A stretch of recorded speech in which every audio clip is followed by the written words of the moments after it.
Fantastic. First of all, lovely to meet you. Really nice to meet you. I think the release of the new DVD and the box set is a good excuse to look back, if you like. How do you feel when you watch some of those earlier movies? Are there any kind of things that you go, oh God, on my hair, or this or that? So many things. Like, just looking back at the earlier films, my voice is so much higher. It's so weird. And just everything, I guess. It's kind of like looking back at baby photos, but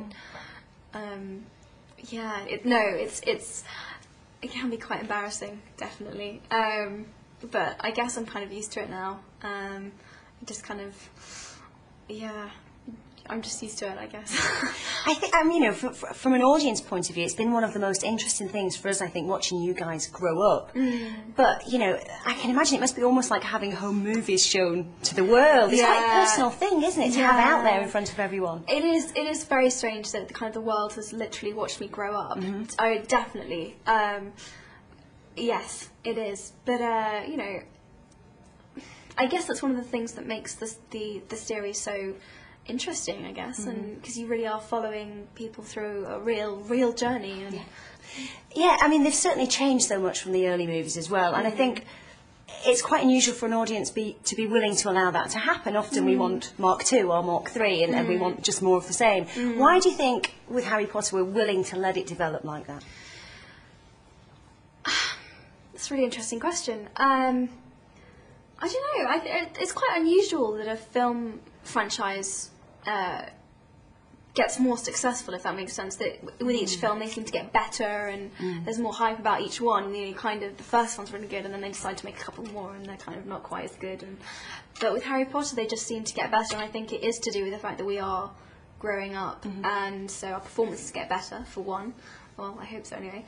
And I think the audiences get really attached to the characters in Harry Potter. I think it's very easy for everyone, different types of people, all different ages, to identify with a character in Harry Potter, because they're not perfect human beings. You know, they're kind of a bit geeky. They're kind of outsiders. They're kind of, you know, Harry's the underdog, and Hermione's a bit of a geek, and you know, Ron is kind of from quite a poor background, and he's a bit geeky too. And I don't know, I just think people just love, I think there's something very endearing about them, and I think, I just think they're very easy to identify with, and people like watching them grow up and see where they go. And yeah, sorry, I've really just ranted. No, that's true. I think they're very human even when they're wizards. Yeah. And also, as you say, you've all of you developed so much as actors, but also we've had to watch you grow up in the spotlight as well, and that must have been really tough, particularly I think for you as a girl, having to deal with people talking about how you look, what you're wearing. Do you feel that that's unfair, that, you know, as a woman you've got to put up with all that rubbish as well? Sometimes I do. Sometimes I'm just like, oh, can't, you know, I just get really kind of fed up with it, and it's hard being scrutinised quite so much, especially you know, from when I was so young, when I just didn't, you know, particularly want to be thinking about what I was wearing or what people were going to say and whatever. But I don't know, I just tried to keep fashion fun for me, and that's always what it has been, something that is fun, and just try not to think too much about what people are going to say about it. Or, just one last thing, I think everyone involved in the film has been great at letting you guys be yourselves, and Daniel's gone off to do various things, and you've kept your studies up, certainly.